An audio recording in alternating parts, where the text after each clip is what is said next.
যা আছে সব কিছু প্লেটে নেবেন, এরপরে খেতে পারবেন না, ভালো লাগে না বা কিছু না, এমনটি করেন না। এটা সুন্নার খেলা। স্বাভাবিকভাবেও আমরা ঘরে যখন খানা খাই প্লেটগুলোকে চেটে খাই। প্লেটগুলো চেটে খাওয়ার দ্বারা ফায়দা কি? রাসূলুল্লাহ সাল্লাল্লাহু আলাইহি ওয়াসাল্লাম আরেক হাদিসে ইরশাদ করেন, তিরমিজি শরীফ 4 নম্বর হাদিস, রাসূলুল্লাহ বলেন, ইদা মান আকালা ফি কসআতিন সুম্মা লাহিসাহা, যে ব্যক্তি প্লেট চেটে খায়, ইস্তাগফারাত লাহুল কসআ, ওই প্লেট তার জন্য আল্লাহর নিকট ক্ষমা প্রার্থনা করতে থাকে। যে প্লেটটা আমি চেটে খেলাম, যে বর্তনটা আমি চেটে খেলাম, এই বর্তন আমার জন্য ইস্তেগফার করবে। তাহলে কত বড় ফায়দা! এর মোতারাম এই খাবারের অনেকগুলো ফায়দা বললাম, অনেকগুলো সুন্নাহ বললাম। সুন্নাহগুলো আমরা আমাদের প্রত্যেকটা সেক্টরে ফিট করি। আমি চার দোকানে চা খাচ্ছি, ডান হাতে খাই। আমি পানি খাচ্ছি, বসে খাই। আমি বাসায় খাচ্ছি, বসে খাই। হোটেলে খাচ্ছি, বসে খাই। আমি হাঁটতে কোনো জিনিস না খাই। আমি খাওয়ার সময় বিসমিল্লাহ পড়ে খাই, ডান হাত দিয়ে খাই। ওই বিনজাতিদের সংস্কৃতিকে গ্রহণ না করি। যে আইডল আমাদের সামনে এখন যারা আছে, তারা যেভাবে চলে এভাবে না চলে। এগুলো চলার দ্বারা আমার উপরে আল্লাহ নারাজ হন, রসুল নারাজ হন, সুন্নাহ আমার থেকে দূর হয়ে যায়। আর যখন সুন্নাহ আমার থেকে বের হয়ে যায়, তখন বেদাত সেখানে প্রতিষ্ঠিত হয়ে যায়। সুন্নাহ যেখানে বিবর্জিত, বেদাত সেখানে অবশ্যই আসবে। আজকে আমরা আমাদের ইনকাম, আমাদের সব কিছু ক্ষেত্রে আমরা কোনো উপকার দেখি না, শুধুমাত্র দেখি যে হতাশা আর হতাশা। কেন হতাশা? এই হতাশাগুলো আমাদের এই কারণে, অভাব এই কারণে যে আমরা সুন্নাহকে ছেড়ে দিয়েছি। অভাব বলেন, চিন্তা বলেন, হতাশা বলেন, যাই কিছু বলেন, বিপদ আপদ মুসিবত, সব কিছুর কারণ একটাই, আল্লাহ রসুল আমাদেরকে যেই পথ আর যেই মতে চলতে বলেছে, যেই পথ আমাদের জন্য রেখে গিয়েছে, এগুলোকে আমরা বিসর্জন দিয়েছি, এগুলোকে আমরা গ্রহণ করিনি, তরক করেছি। আর বিজাতীয় সংস্কৃতিগুলোকে আমরা গ্রহণ করেছি, বিদায় আমাদের প্রত্যেকটা অঙ্গরে অঙ্গরে আমরা বিপদের মধ্যে আছি। এবার আমরা নিজেরা সুন্নত, এই খাবারের সুন্নতগুলোর উপর আমল করবো তো ইনশাআল্লাহ। আমাদের বাচ্চাদেরকে আমরা এখন থেকে শিখে, ঘরে বাচ্চাদেরকে এখন থেকে শিখে, বাবা এভাবে খাও, ডান হাতে খাও, বাম হাতে না, বসে খাও, দাঁড়িয়ে না। দেখবেন সে এটা শিক্ষা লাভ করবে। এখন বাচ্চাদের, কচি বাচ্চাদের মেধা থাকে খুবই প্রসার, যা বলবেন সেটা সে গ্রহণ করবে। আপনি বলে দেন রসুলের সুন্নত হলো এইভাবে, তাকে বলেন, দেখবেন তার মনে এটা থাকবে। 30 বছর পরও জিজ্ঞাসা করবেন, সে দেখবেন এটার উপরে আমল করছে। কেন? আমাকে ছোটবেলা বাবা শিখিয়েছে।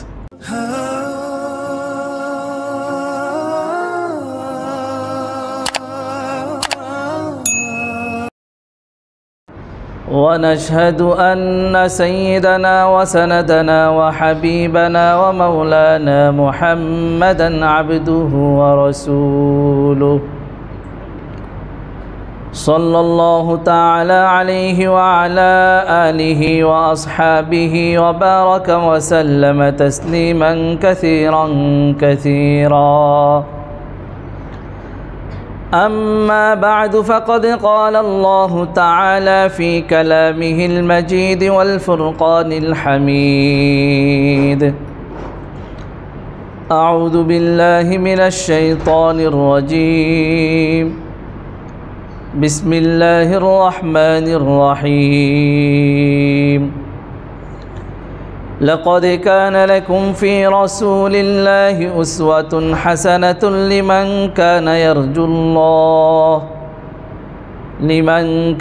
يرجو الله واليوم الآخر وذكر الله كثيرا. وقال رسول الله صلى الله عليه وسلم: من تمسك بسنتي عند فساد أمتي فله أجر 100 شهيد، أو كما قال عليه الصلاة والسلام. وقال رسول الله صلى الله عليه وسلم: من أحب سنتي ومن أحبني كان معي في الجنة، أو كما قال عليه الصلاة والسلام. صدق الله العلي العظيم، وصدق رسوله النبي الكريم، ونحن على ذلك لمن الشاهدين والشاكرين، والحمد لله رب العالمين. صدق المولانا العظيم سبحانك لا علم لنا إلا ما علمتنا إنك أنت العليم الحكيم درود شريف পড়ি اللهم صل على محمد وعلى آل محمد كما صليت على إبراهيم وعلى آل إبراهيم إنك حميد مجيد اللهم بارك على محمد وعلى آل محمد كما باركت على إبراهيم وعلى آل إبراهيم إنك حميد مجيد الحمد لله আল্লাহ তাআলার দরবারে লাখ কোটি শুকর ও সুজুদ রব্বুল আলামিন আমাদেরকে পবিত্র জুমার দিন জুমার নামাজ আদায়ের লক্ষ্যে মসজিদে এসে কিছু কথা বলার আর শোনার তৌফিক দান করেছেন শুকর আদায় করে আলহামদুলিল্লাহ। আজকে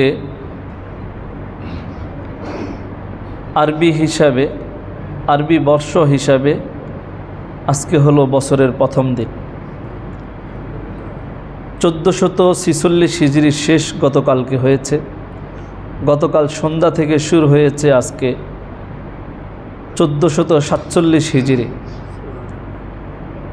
আমরা ইংরাজি হিসাব যত দ্রুত জানি, যত আবেগ আর যত আয়োজনের মাধ্যমে সেটাকে পালন করি, কিন্তু ইংরাজি বর্ষ আসতেছে যাচ্ছে এটা আমাদের জানাই নেই,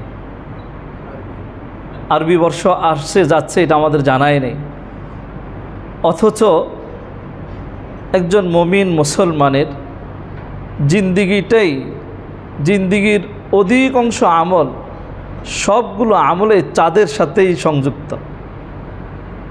চাঁদের হিসাব না জানলে বহুত ফরজ এলেম, ফরজ আমল এটাও আপনি করতে পারবেন না। যেমন রমজানের রোজা, এটা চাঁদের উপরে নির্ভরশীল না অন্য হিসাবে? চাঁদের উপরে। কোরবানি চাঁদের উপরে, হজ চাঁদের উপরে। এভাবে বিভিন্ন আমাদের যে আমলগুলো আছে প্রত্যেকটা আমল চাঁদের উপরে নির্ভরশীল।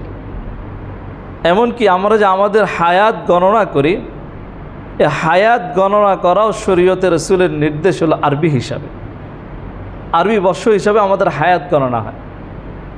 কিন্তু আমরা আজকে আরবি এই হিজরি নববর্ষ থেকে এত গাফেল যে আজকে যে প্রথম দিন এটাও আমরা জানি না। হয়তো আমরা অনেকেই জানি না আরবি প্রথম মাস কি। আজকে যে প্রথম দিন এটাও হয়তো মাসের নামটা কি এটাও হয়তো আমরা জানি না অনেকে। আর 12 মাসের নাম তো অনেকেই জানি না, মনে করি রমজান আর কোরবানি 2 মাসে মনে আরবি মাস। আমাদের অবস্থা হলো এটা যে রমজান মাস কোরবানির মাস এই দুইটাই আমরা আরবিতে জানি, বাকিগুলো সব বাংলা। আসলে রমজান এটাও একটি মাস, কোরবানি মাস নয়, বরং জিলহজ মাসে আমরা কোরবানি করে থাকি। তো আরবি সূচনার প্রথম মাসের নাম হলো মুহররম। আরবি সূচনার প্রথম মাসের নাম হলো মুহররম। আজকে মুহররমের 1 তারিখ। বছর চলে যাওয়া, নতুন বছর আসা আমাদেরকে কি বার্তা দেয়? এক বছর চলে গিয়ে নতুন আরেকটি বছর আসা, এটা আমাদেরকে এই বার্তাই দেয় যে তোমার জিন্দিগি থেকে একটি বছর শেষ হয়ে গেছে। তোমার কদম সামনে অগ্রসর হচ্ছে কবরের দিকে। তোমার কদম সামনে যত বাড়বে তত কবর তোমার কাছাকাছি। তোমার জিন্দিগি থেকে একটি বছর চলে গিয়েছে মানে, তোমার হায়াত থেকে একটি বছর চলে গিয়েছে মানে তোমার মৌত তোমার কাছাকাছি চলে আসতেছে। আমরা গণনা করি হয়তো আমার বয়স বাড়ে, এই বয়স বাড়াটা কি আসলেই শুধু বয়স বাড়ার মধ্যে সীমাবদ্ধ? না, আমার হায়াতের একটা বছর চলে গিয়েছে, আমার মরণ, আমার কবর আমার কাছে চলে আসতেছে। যদি প্রত্যেকে হিসাবটা করত যে আমার তো একটা বছর শেষ হয়ে গেছে, মানে আমি কবর পথে যাত্রী 1 বছর সামনে অগ্রসর হয়ে গেলাম। আমার একটা বছর শেষ হয়ে গিয়েছে, মানে আমি জান্নাতের অথবা জাহান্নামের ফয়সালার জন্য 1 বছর সামনে অগ্রসর হয়ে গেল। এই চিন্তাটা যদি সবাই করতে পারত, প্রত্যেকটা মুহূর্তে যদি এই ফিকিরটা একজন মুমিনের হৃদয়ে থাকতো, তাহলে তার কাছ থেকে গুনার কাজ হওয়া এটা সম্ভব ছিল না। গুনাহ তার কাছ থেকে চলে যেত, কিন্তু এই হিসাবটা আমাদের নেই। তাই আমরা গুনার কাজকে অতি সাদরে গ্রহণ করি এবং সহজেই গুনার কাজগুলোকে করে নিই। অনেক ক্ষেত্রে এমন হয় এটা যে গুনাহ এটাই আমি জানি না, আমার এই কাজটা যে গুনাহ হচ্ছে, শরীয়তের বিপরীতে হচ্ছে, আল্লাহ রসুল নারাজ হচ্ছেন, এটাও আমরা অনুভব করি না। কারণ আমাদের ভিতরে গাফলতি, দিন সম্পর্কে না জানা, সুন্নাহ সম্পর্কে না জানা এত প্রভাব আমাদের মধ্যে আছে যেটা বলার বাইরে। আমাদের প্রত্যেকটা সেক্টরে জিন্দেগির শুরু থেকে নিয়ে শেষ পর্যন্ত আমাদের আদর্শ কি হবে, চলার পথ কি হবে, কোন পথে চলব, কোন লাইনে চলব, কোন কথা বলবো, কিভাবে হাঁটব, কিভাবে চলব, কিভাবে শুব, কিভাবে খাবো, সব কিছু আমাদের জন্য রাসূলুল্লাহ সাল্লাল্লাহু আলাইহি ওয়াসাল্লাম পথ বাতলে দিয়ে গিয়েছে, বলে দিয়ে গেছে। কিন্তু আমরা সেটাকে গ্রহণ না করে ভিন্ন পথে হাঁটতেছি, ভিন্ন জায়গায় চলতেছি। কারণ আমাদের কাছে দিন, শরীয়ত, রসুলের রেখে যাওয়া আমানত, এই পথগুলো আমাদের কাছে তেমন একটা গ্রহণযোগ্য না। আমাদের কাছে অবহেলার পাত্রে রূপান্তরিত হয়েছে। আমাদের কাছে শ্রেষ্ঠ কারা, আমাদের কাছে উত্তম কারা? আমাদের কাছে শ্রেষ্ঠ আর উত্তম হয় আমি আমার চোখে যেটা দেখেই হয়তো সাময়িকের জন্য দেখি, মনে করি এটাই মনে হয় উত্তম, এই কারণে এটাকে গ্রহণ করি। আর রসুল যে পথ আমাদের জন্য রেখে গিয়েছেন এটাকে আমরা পিছনে ফেলে দিই। আমরা আমাদের আদর্শকে গ্রহণ করি, আমার সামনে কে আছে, আমি কার পিছনে চলছি, এই ব্যক্তিটাকে আমি মনে করি যে এই মনে হয় আমার আইডল। আমার জামানার, আমি যে জামানায় আছি, যে অবস্থায় আছি, এই অবস্থার মধ্যে শ্রেষ্ঠ ব্যক্তিকে, শ্রেষ্ঠত্ব অর্জনকারী ওই লোকটাকে, আমাদের সমাজে সমস্ত লোক কাকে চেনে, তাকে আমরা আইডল মানি। আচ্ছা বলেন, মনে করেন উদাহরণস্বরূপ আমাদের যুবক যারা আছে, এদের প্রত্যেকের নিকট হয়তো কোনো খেলোয়াড় প্রিয়, অথবা যারা গানবাদ্য করে এরা একটা প্রিয়। কারণ ওই খেলোয়াড়ের নাম প্রত্যেকের মুখে মুখে থাকে। যারা ক্রিকেট খেলা পছন্দ করে, ক্রিকেটের সেরা যে তার নাম সে মুখস্থ জানে, তার যে পরিচিতি, ওই ক্রিকেটের কোন দলের কতজন খেলোয়াড়, কে কোন ধরনের বল করে, কে ব্যাটিং করে, এই পর্যন্ত আমার একজন বাচ্চা, আমার একজন যুবক বলে দিতে পারে। যে ফুটবল খেলা পছন্দ করে, সে ফুটবল খেলার সেরা খেলোয়াড় কে, কোন দল সেরা, কোন দলের সেরা একাদশ কোনটা, এটা সে একবার নাম সব বলে দিতে পারে।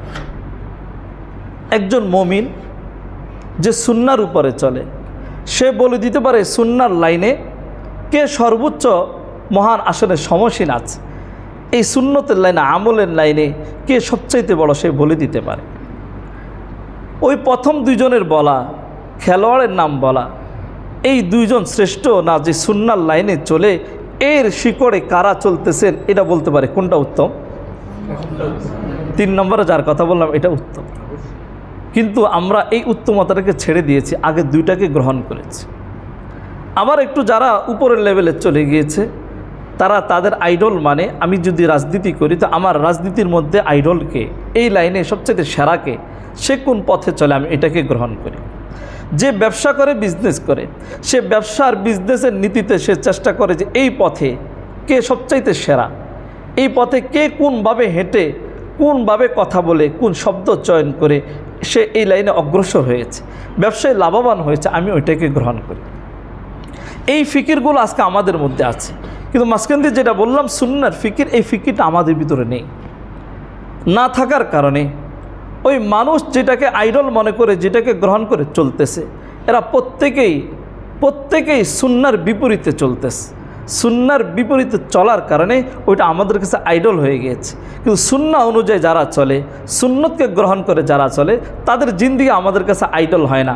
হ্যাঁ, আল্লাহর কিছু বান্দা তো আছেন, হয়তো একসময় বুঝেন না, পরবর্তীতে বুঝেন, অথবা কেউ শুরু থেকেই মাদ্রাসা পড়ে শুনে অথবা যেভাবে হোক দিনের লাইনে চলে আসছে, তারা এই লাইনে চলে। কিছু লোক আছে আলহামদুলিল্লাহ, তারা দিনের লাইনে চলে বিদায়, এই সুন্নার লাইনে চলে বিদায় আল্লাহ তাদের বরকতে হয়তো আমাদেরকে এখনও পর্যন্ত রিজিক দিয়ে রাখছে। কারণ আমি আর আপনি যেই পরিমাণ নাফরমানি করি, আচ্ছা বলেন, আপনি একজনকে প্রত্যেক দিন 10 টাকা করে দান করেন, 1 মাস তাকে 10 টাকা করে দান করলেন, 1 মাস পরে আপনি তাকে কিছু একটা করতে বললেন, ভাই এই কাজটা আমার করে দাও। এই লোকটা স্বাভাবিক আমাদের দাবি হলো লোকটা করে দিবে, স্বাভাবিক যে সামান্য একটা কাজ করছে সেটা করে দিবে, এটা হলো স্বাভাবিক দাবি। কিন্তু যদি লোকটা না করে, আপনি মনে কষ্ট পাবেন কি না? কথা বলেন, পাবেন কি না? হ্যাঁ, মনে কষ্ট পাবেন, কারণ আপনি তার প্রতি ইহসান করেছেন। এখন হয়তো ইহসানের বদলা না, লেকিন চেয়েছেন ভাই আমি একটু বিপদে পড়ে গেছি, আমাকে এই কাজটা করে দাও। সে না করলে আপনি খুব কষ্ট পাবেন। তো এবার বলেন, আমার জন্ম থেকে নিয়ে এই পর্যন্ত আমাকে আপনাকে এত সুন্দর করে হাত দিলেন, পাও দিলেন, চোখ দিলেন, নাক দিলেন, হাঁটার শক্তি দিলেন, শোনার শক্তি দিলেন, বলার শক্তি দিলেন, চলার শক্তি দিলেন, কথা বলার শক্তি দিলেন, পড়ালেখার মতো করার মতো মেধা দিলেন, আমাকে ব্রেন দিলেন, আমাকে সব কিছু দিলেন। ওই রব যদি আমাকে শুধু এতটুকু বলে যে 5 ওয়াক্ত নামাজ পড়ো, আর আমি যদি না পড়ি, তাহলে যিনি আমাকে দিয়েছেন তিনি রাগ হবেন কিনা? হবেন কিনা? তাহলে বলেন, ওই যে 10 টাকা দেন ওয়ালা কী পরিমাণ রাগ হয়েছে। মাত্র 10 টাকা করে 1 মাসে 30 দিনে হয়তো তাকে 300 টাকা দিয়েছে। আর রব আমাকে একবারে জন্ম থেকে নিয়ে এই পর্যন্ত আমাকে সুচারুরূপে আমাকে গঠন করে করে আস্তে আস্তে উঠে এনেছে, কোনো বিনিময় আমার কাছ থেকে চান নেই। 14 বছর পর্যন্ত আমাকে কিছু করার জন্য আবশ্যক করে দেন নেই। আমি যখন বালিগ হয়ে গেলাম, তো আল্লাহ আমার উপর আস্তে আস্তে কিছু বিধান চাপাইলেন। এমন বিধানগুলো যখন আমি পালন না করি, ওই ফরজ বিধান, ওয়াজিব বিধান, সুন্না বিধান যেগুলো আছে, এগুলো যখন আমি ছেড়ে দিচ্ছি, তো ছেড়ে দেওয়ার কারণে আমাকে আল্লাহ না খাওয়াইও রাখতেছে না। না খাওয়াই রাখতেছে না, আমার রিজিক আসতেছে। এমনও না যে আমাকে চলার পথ বন্ধ করে দিয়েছে না, এটাও করে না। এমনও না আমার চোখ নিয়ে গেছেন, এটাও করে না। আমাকে সুস্থ সবল অবস্থায় রেখেছেন, আমাকে নিয়ে আসতেছেন, চলতেছেন। তারপরও প্রত্যেক দিন আমাকে এলান শোনাচ্ছেন, হাইয়া আলা সলা, হাইয়া আলাল ফালা। প্রত্যেক দিন 5 বার আমার কানে আওয়াজটা শুনিয়ে দিচ্ছেন রব। মসজিদ থেকে এলানটা আমাকে শুনিয়ে দিচ্ছেন, আসো সফলতার দিকে, আসো কামিয়াবির দিকে। রব প্রত্যেক দিন 5টা বার মুয়াজ্জিনের মাধ্যমে, মসজিদের মাইকের মাধ্যমে আমাকে আওয়াজ শুনিয়ে দিচ্ছেন কানে, আসো সফলতার দিকে, আসো কামিয়াবির দিকে। কিন্তু আমি আর আপনি এই আওয়াজকে অবহেলা করে, না বুঝে না জেনে, এটাকে পিছনে ফেলে আমার কাজটাকে আমি সামনে অগ্রসর করে নিয়ে যাই। বলেন, রব আমার আর আপনার উপরে কী পরিমাণ রাগ হয়ে আছে?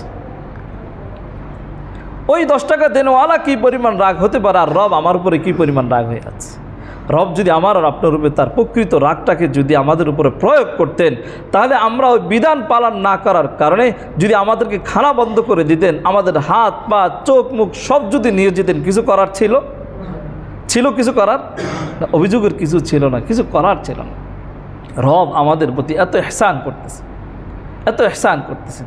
তাহলে আমাদেরকে রবের এই বদলা দেওয়ার, এত কিছু দেওয়ার পথ কীভাবে দিব? যে আমরা আল্লাহ যে বিধান আমাদের জন্য দিয়েছে, যে পদ্ধতি আমাদেরকে বলে দিয়েছে, রসুল যে আমল আমাদের জন্য রেখে গিয়েছেন, যে পথ আর পদ্ধতি আমাদের জন্য রেখে গিয়েছেন, ওই সুন্নাহ অনুযায়ী যদি চলতে পারি, ওই পথ আর পদ্ধতিতে যদি চলতে পারি, তাহলে জিন্দেগির সফলতা চলে আসবে। অতীতে যা করেছে এর জন্য যদি তওবা করতে পারি, আল্লাহ মাফ করে দেবেন। আল্লাহ মাফ করে দেওয়ার জন্য প্রস্তুত। আল্লাহ রসুল সাল্লাল্লাহু আলাইহি ওয়াসাল্লাম বলেন, আল্লাহ তাআলা রাত্রিবেলা তার ক্ষমার হাতকে, রহমতের হাতকে প্রসারিত করে দেন, যাতে করে দিনের বেলা যারা গুনাহ করেছে তারা যেন ক্ষমা চেয়ে নিতে পারে। আবার দিনের বেলা হাতকে প্রসারিত করে দেন, যাতে বলে রাত্রিবেলা যারা গুনাহ করেছে তারা যেন ক্ষমা চেয়ে নিতে পারে। রবের দরজা সব সময় খোলা, গুনাহ থেকে ফিরে আসার জন্য, গুনাহ থেকে তওবা আর ইস্তেগফার করার জন্য রবের পথ সবসময় খোলা আছে। হয়তো আমি আর আপনি বুঝি না, আমি আর আপনি দেখি না, আমার আর আপনার বোঝার কমতির কারণে আমি আর আপনি ওই সঠিক পথ বাদ দিয়ে বিপথে চলে যাচ্ছি। এখানে দোস্ত আমাদের শান্তি আর মুক্তি, আমাদের সফলতা, আমাদের শান্তি, আমাদের নাজাত পথ একটাই, আল্লাহ আল্লাহর রসুল যেই পথে আমাদেরকে চলতে বলেছেন, যেইভাবে মানতে বলেছেন, যাকে আইডল মানতে বলেছেন, ওইভাবে যদি চলতে পারি তাহলে আমাদের জিন্দিগির সফলতা আছে, নতুবা আমাদের জিন্দিগিতে ব্যর্থতা আর ব্যর্থতা চলে আসবে। গত সপ্তাহ আমি কিছু সুন্নত আমলের কথা বলেছিলাম যে আমরা আমাদের চলার পথে সুন্নতের উপর আমল করি, জিন্দিগিটাকে চালাই সুন্নতের উপরে। রাসূলুল্লাহ সাল্লাল্লাহু আলাইহি সাল্লাম বলেন, মান তামাসসাকা বিসুন্নতি ইনদা ফাসাদি উম্মতি, আমার যে উম্মত আমার সুন্নতকে আঁকড়িয়ে ধরবে, এই উম্মতের নাজাহাল অবস্থায়, উম্মতের এই ধ্বংসকর অবস্থায় যখন উম্মত আমার সুন্নতকে আঁকড়িয়ে ধরবে, ফালাহু আজরু মিয়াতি শাহিদ, আল্লাহ তাকে 100 শহীদের সওয়াব দান করবে। এনে রাসূলের সুন্নাতগুলোকে আমরা আমাদের প্রত্যেকটা জিন্দেগিতে বাস্তবায়ন করি। আমাদের চলাফেরা, আমাদের উঠা বসা, আমাদের মসজিদে আসা, মসজিদে প্রবেশ করা, মসজিদ থেকে বের হওয়া, ঘরে প্রবেশ করা, ঘর থেকে বের হওয়া, বাথরুমে প্রবেশ করা, বাথরুম থেকে বের হওয়া, এগুলো আমরা সুন্নত অনুযায়ী চালাই। গত সপ্তাহ ঘর, বাথরুম, মসজিদ তিনটার আলোচনা করেছে, দোয়াগুলো কী কী এটাও বলেছিলাম। এবার আমাদের দুঃসময়ে যে বিষণ্ণতা, যে দুঃখ কষ্ট আসে, এই সময় আমরা কি দোয়া পড়বো এটাও বলেছিলাম, মনে আছে? আল্লাহুম্মা ইন্নী আউযু বিকা মিনাল হাম্মি ওয়াল হাজানি ওয়াল আজজি ওয়াল কাসালি ওয়াল বুখলি ওয়াল জুবনি ওয়াজালা'আদ দাইন ওয়া গালাবাতির রিজাল। এটা হলো এই দোয়াটা সকাল সন্ধ্যা পড়েন, চিন্তা পেরেশানি ইনশাআল্লাহ আল্লাহ দূর করে দেবেন। সুন্নতে আমলের ক্ষেত্রে আজকে আমরা সুন্নত বিষয়ে আমল করি, একটু আলোচনা করি। আমাদের খাবার দাবার, আমরা যে খাবার খাই, এই ক্ষেত্রে রসুলের কোনো সুন্নাহ আমাদের জন্য আছে কিনা? আমরা যেই পথে চলছি, যেভাবে আমরা খাবার গ্রহণ করছি, এটা কি আমাদের সুন্নত মোতাবেক না অন্য কোনো মোতাবেক? আমরা এই বিষয়টা একটু দেখব। খাবারের শুরুতে 1 নম্বর বিষয় হলো রাসূলুল্লাহ সাল্লাল্লাহু আলাইহি সাল্লাম বলেছেন, খাবার খাওয়ার সময় বিসমিল্লাহ বলে খাওয়া। আমাদের 1 নম্বর সুন্নত হলো খাবারের শুরুতে বিসমিল্লাহ পড়ে খাওয়া। বুখারী শরীফের হাদিস, ওমর ইবনে সালামা রাদিয়াল্লাহু তাআলা আনহু থেকে বর্ণিত, তিনি বলেন, আমি রাসূলুল্লাহ সাল্লাল্লাহু আলাইহি ওয়াসাল্লামের দরবারে খেদমতে ছিলাম। তো আমি যেহেতু ছোট ছিলাম, রাসূলুল্লাহ সাল্লাল্লাহু আলাইহি ওয়াসাল্লাম যখন খানা খেতে বসতেন, আমার হাত এই পাত্রের ভিতরে এদিক সেদিক করে যেত। রাসূলুল্লাহ সাল্লাল্লাহু আলাইহি ওয়াসাল্লাম বললেন, ইয়া গোলাম সাম্মিল্লাহ, আল্লাহর নাম পড়ে খানা খাও। সাম্মিল্লাহ, আল্লাহর নাম নিয়ে খানা খাও। ওয়াকুল মিম্মা ইয়ালিক, এবং তোমার সামনে যে খাবার আছে এখান থেকে খাও। ওমর ইবনে সালামা রাদিয়াল্লাহু তাআলা আনহু বলেন যে এরপর থেকে আমি আর কখনো এই আমলকে ছাড়ি নাই। তার বিসমিল্লাহ বলে তিনি সবসময় খেয়েছেন। মুসলিম শরীফের 5170 নম্বর হাদিসে রাসূলুল্লাহ সাল্লাল্লাহু আলাইহি সাল্লাম একটা হাদিস আছে, আন আনাস রাদিয়াল্লাহু তাআলা আন্না নবী সাল্লাল্লাহু আলাইহি ওয়াসাল্লাম নাহা আন ইয়াশরাবা আর-রাজুলু কাইমা। রাসূলুল্লাহ সাল্লাল্লাহু আলাইহি ওয়াসাল্লাম দাঁড়িয়ে পান করতে নিষেধ করেছেন। দ্বিতীয় সুন্নত আমাদের বসে খাওয়া। কি খাওয়া? খাবারের দ্বিতীয় সুন্নত বসে খাওয়া। রসুল দাঁড়িয়ে খেতে নিষেধ করেছেন, পান করতেও নিষেধ করেছেন, রসুলের স্পষ্ট হাদিস মুসলিম শরীফ। কিন্তু আমরা আজকে না বিসমিল্লাহ পরে খাচ্ছি, না বসে খাচ্ছি। আমাদের স্টাইল হয়ে গেছে আমরা দাঁড়িয়ে খাবো। এটা আমাদের কেমন যেন একটা অহংকার বোধ, আমাদের কাছে একটা স্টাইল যে আমরা দাঁড়িয়ে খেতে পারা মনে হয় যেন আমাদের জন্য এটা একটা স্টাইল। এমন আল্লাহর নাম তো নেই, বিসমিল্লাহ বলা তো এটা নেই, অথচ বিসমিল্লাহ বলার দ্বারা আল্লাহ তাআলা খানার ভিতরে বরকত দান করে। এগুলো আমরা ভুলে গিয়েছি। খানার ক্ষেত্রে 3 নম্বর সুন্নত হলো ডান হাতে খাওয়া। কোন হাতে? ডান হাতে খাওয়া। খাবারের 2 নম্বর সুন্নত ডান হাতে খাওয়া। তিরমিজি শরীফের 1799 নম্বর হাদিস, আন আব্দুল্লাহ ইবনে উমর রাদিয়াল্লাহু তাআলা আনহু আন্না নবী সাল্লাল্লাহু আলাইহি ওয়াসাল্লাম قال لا يأكل أحدكم بشماله ولا يشرب بشماله ফাইন্না শাইতানা ইয়াকুলু বিশিমালিহি ওয়া ইয়াশরাবু বিশিমালিহি।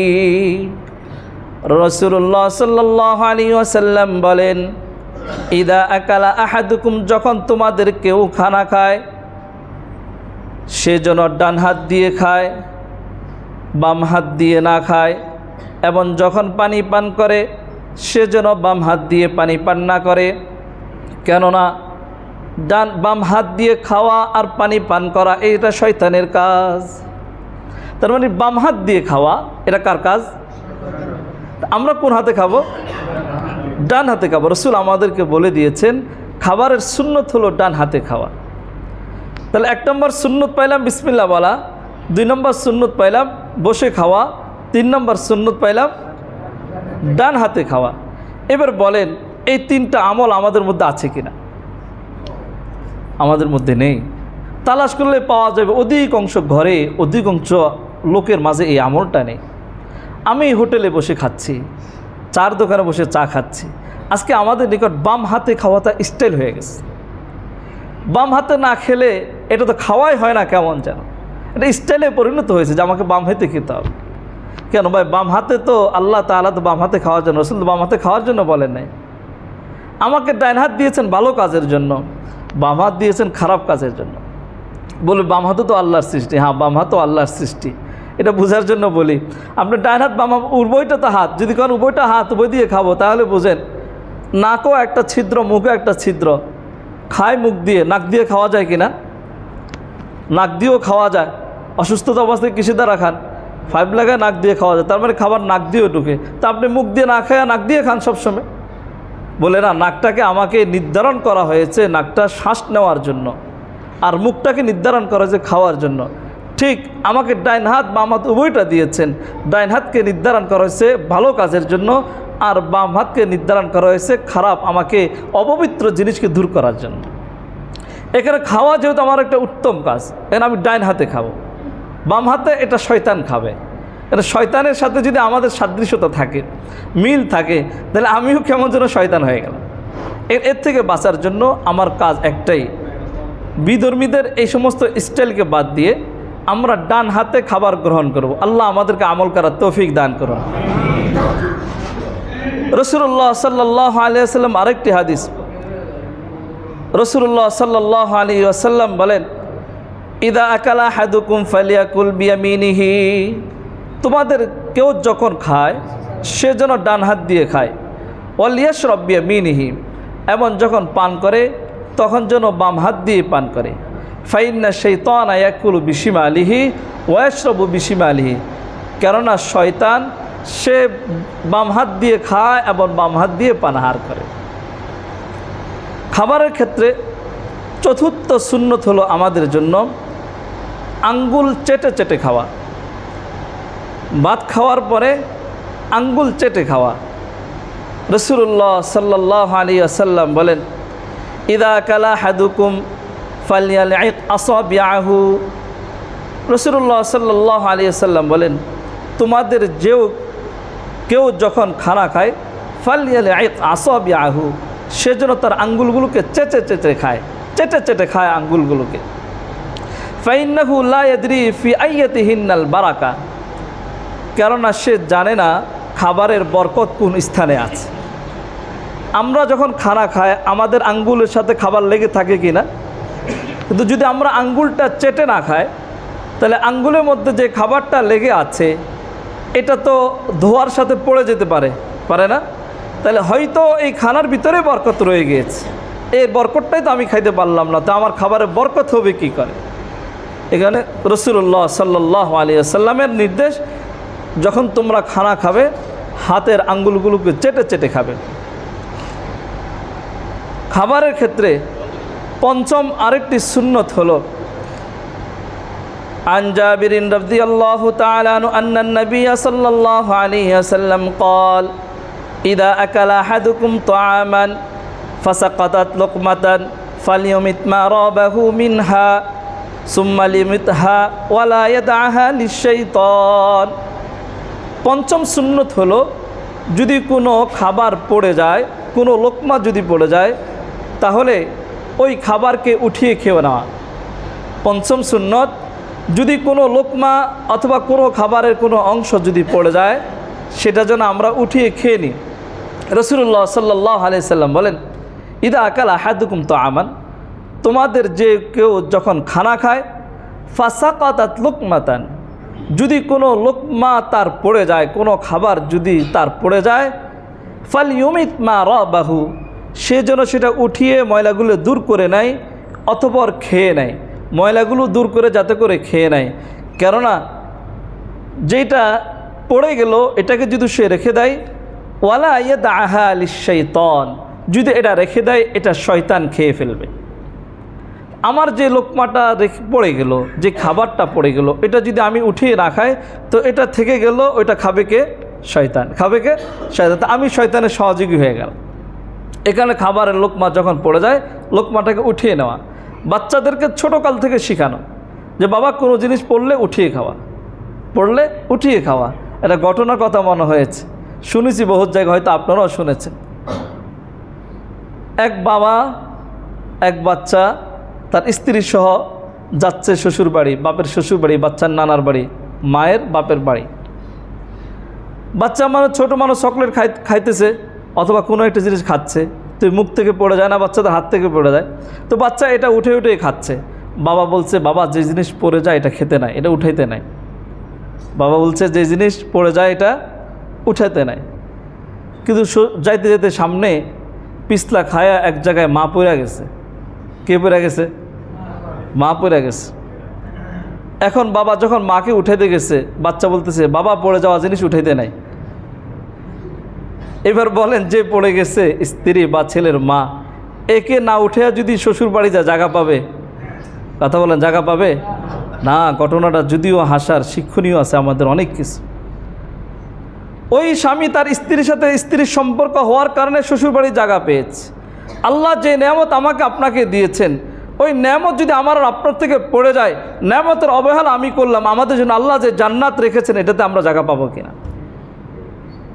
ঘটনা তো শুনি, ওই স্ত্রীকে না উঠালে যদি আমি শ্বশুর বাড়ির জায়গা না পাই, শ্বশুর বাড়ির লোক যদি আমাকে ধিক্কার জানায়, তো এই যে খাবার আমাকে আল্লাহ যে নেয়ামত দিয়েছেন, এই নেয়ামতটা যে আমি ফেলে দিলাম, আর এটা যে শয়তানে গ্রাস করে নিল, তার আহার হয়ে গেল, আমি যে শয়তানের সহযোগী হলাম, আল্লাহ কি জান্নাতে আমাকে প্রবেশ করাবে? বুঝার বিষয়। এখানে মোহতারাম, খাবার যদি পড়ে যায় প্লেট থেকে, উঠেই খেয়ে নেওয়া। বাচ্চাদেরকে শিখান, আমল করা। ইনশাল্লাহ দেখবেন সুন্নতের উপর আমল করেন তো দেখবেন নিজেদের সব কিছু ঠিক হয়ে গেছে। খাবারের ক্ষেত্রে 6 নম্বর আরেকটি সুন্নত হলো, আমরা যে বর্তনে বা প্লেটে খাই, এই বর্তন আর প্লেটকে চেটে খাওয়া। বর্তন আর প্লেট চেটে খাওয়া, এটা হলো সুন্নত। তিরমিজি শরীফের 1804 নম্বর হাদিস, রাসূলুল্লাহ সাল্লাল্লাহু আলাইহি সাল্লাম বলেন, মান আকালা ফি কসআতিন সুম্মা লাহিসাতহা, তোমাদের যে কেউ বর্তনে খাবার খাবে, খাবার খাওয়ার পরে যেন এই বর্তনটাকে চেটে খায়। রাসূলুল্লাহ সাল্লাল্লাহু আলাইহি সাল্লাম তিরমিজি শরীফ এর আগের হাদিসে বলেছেন, যখন তোমরা কেউ খানা খাবে সে যেন খানার প্লেট চেটে খায়।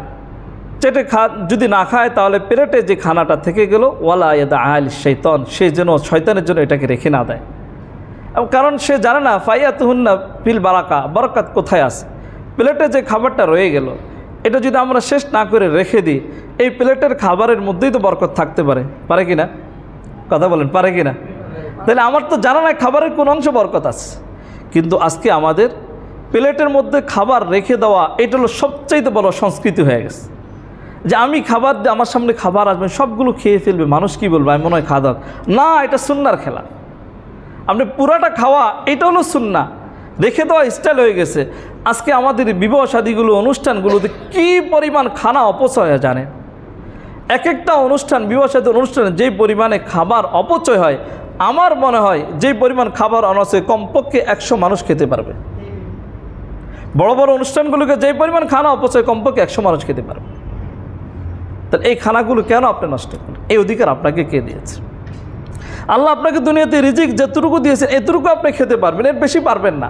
তা আপনি কেন আপনার প্লেটে সবগুলো নেবেন, এরপরে না খেতে পেরে সবগুলো ফেলে দিবেন? না, এখানে সুন্নাহ হলো আপনি অল্প অল্প করে নেন। খাবার যদি একটু ভালো লাগে, এবং যদি সুন্নত মুআফিক পেটে জায়গা থাকে তো একটু আরেকটু নেন। আপনাকে সামনে যা আছে সব কিছু প্লেটে নেবেন, এরপরে খেতে পারবেন না, ভালো লাগে না বা কিছু না, এমনটি করেন না, এটা সুন্নার খেলা। স্বাভাবিকভাবেও আমরা ঘরে যখন খানা খাই প্লেটগুলোকে চেটে খাই, প্লেটগুলো চেটে খাওয়ার দ্বারা ফায়দা কি? রাসূলুল্লাহ সাল্লাল্লাহু আলাইহি ওয়াসাল্লাম আরেক হাদিসে ইরশাদ করেন, তিরমিজি শরীফ 4 নম্বর হাদিস, রাসূলুল্লাহ বলেন, ইদা মান আকালা ফি কাসআতিন সুম্মা লাহিসাহা, যে ব্যক্তি প্লেট চেটে খায়, ইস্তাগফারাত লাহুল কাসআ, ওই প্লেট তার জন্য আল্লাহর নিকট ক্ষমা প্রার্থনা করতে থাকে। যে প্লেটটা আমি চেটে খেলাম, যে বর্তনটা আমি চেটে খেলাম, এই বর্তন আমার জন্য ইস্তেগফার করবে। তাহলে কত বড় ফায়দা! এর মুহতারাম এই খাবারের অনেকগুলো ফায়দা বললাম, অনেকগুলো সুন্নাহ বললাম। সুন্নাহগুলো আমরা আমাদের প্রত্যেকটা সেক্টরে ফিট করি। আমি চার দোকানে চা খাচ্ছি, ডান হাতে খাই। আমি পানি খাচ্ছি, বসে খাই। আমি বাসায় খাচ্ছি, বসে খাই। হোটেলে খাচ্ছি, বসে খাই। আমি হাঁটতে কোনো জিনিস না খাই। আমি খাওয়ার সময় বিসমিল্লাহ পড়ে খাই, ডান হাত দিয়ে খাই। ওই বিনজাতিদের সংস্কৃতিকে গ্রহণ না করি। যে আইডল আমাদের সামনে এখন যারা আছে তারা যেভাবে চলে এভাবে না চলে। এগুলো চলার দ্বারা আমার উপরে আল্লাহ নারাজ হন, রসুল নারাজ হন, সুন্নাহ আমার থেকে দূর হয়ে যায়। আর যখন সুন্নাহ আমার থেকে বের হয়ে যায় তখন বেদাত সেখানে প্রতিষ্ঠিত হয়ে যায়। সুন্নাহ যেখানে বিবর্জিত, বেদাত সেখানে অবশ্যই আসবে। আজকে আমরা আমাদের ইনকাম, আমাদের সব কিছুর ক্ষেত্রে আমরা কোনো উপকার দেখি না, শুধুমাত্র দেখি যে হতাশা আর হতাশা। কেন হতাশা?